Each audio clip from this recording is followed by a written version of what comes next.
लागे यार। ये मोर धरती ला ये मोर भैया ला चलो सजाबो जी।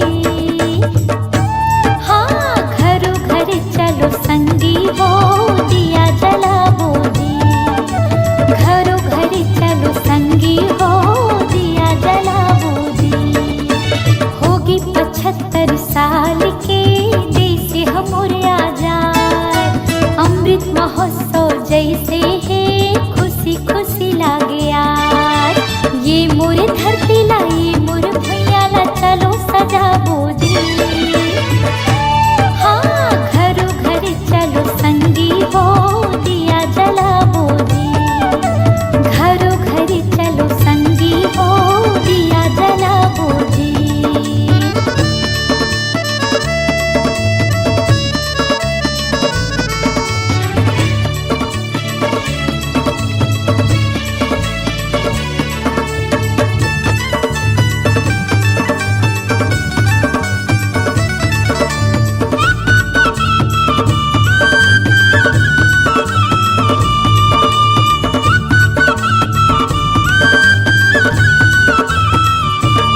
छत्तीसगढ़ हिंदाई कौशल्या के कोरा मखेले है राम जी।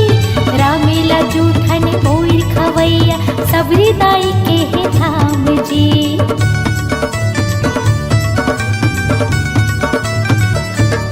मीठे मैना कस बोली औ भाखा यहाँ के है पहचान जी। सीधा साधा हावी मीठी मितानी यहाँ के जम्मू किसान जी। सीधा साधा हावी मीठी मितानी यहाँ के जम्मू किसान जी। चरण कमल महतारी की चलो नाम जगाबो जी। चरण कमल महतारी के चलो नाम जगाबो जी। हमर बोलियो भाखा के मान बढ़ाबो जी। हमर बोलियो भाखा के मान बढ़ाबो जी। होगी 75 साल के देश हमोर आजाद। अमृत महोत्सव जैसे है खुशी खुशी लागे यार।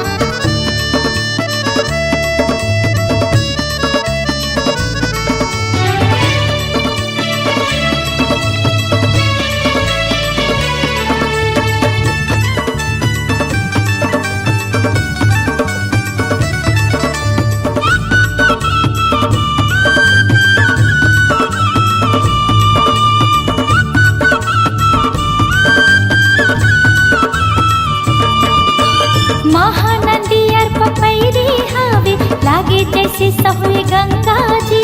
डोंगरी पहाड़ी और जंगल झाड़ी लागे जैसे सतरंगा जी।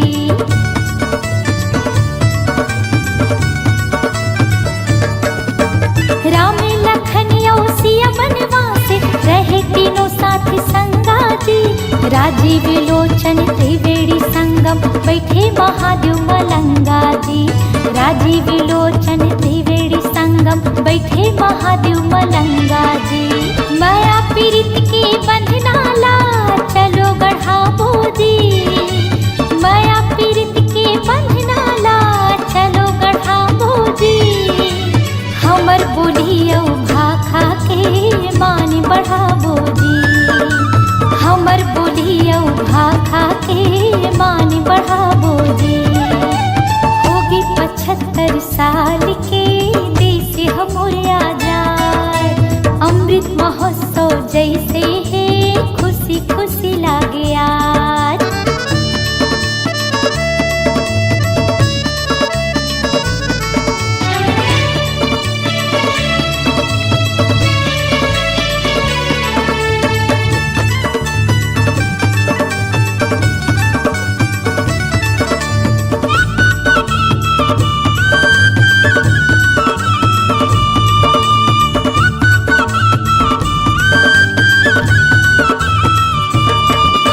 गिरपुरी गुरु घासीदास के अमर हवे सतनामे जी। सत्य के बानी ला बाबा उचारे जग में है सतनामे जी।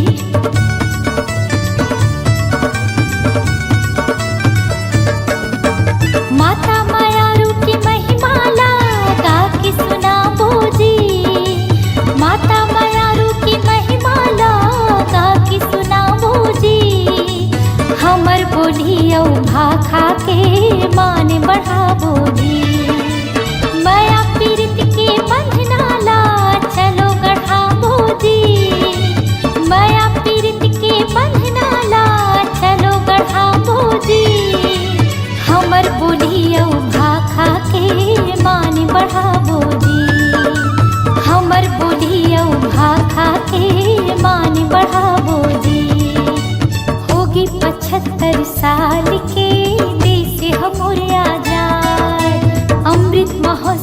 जैसे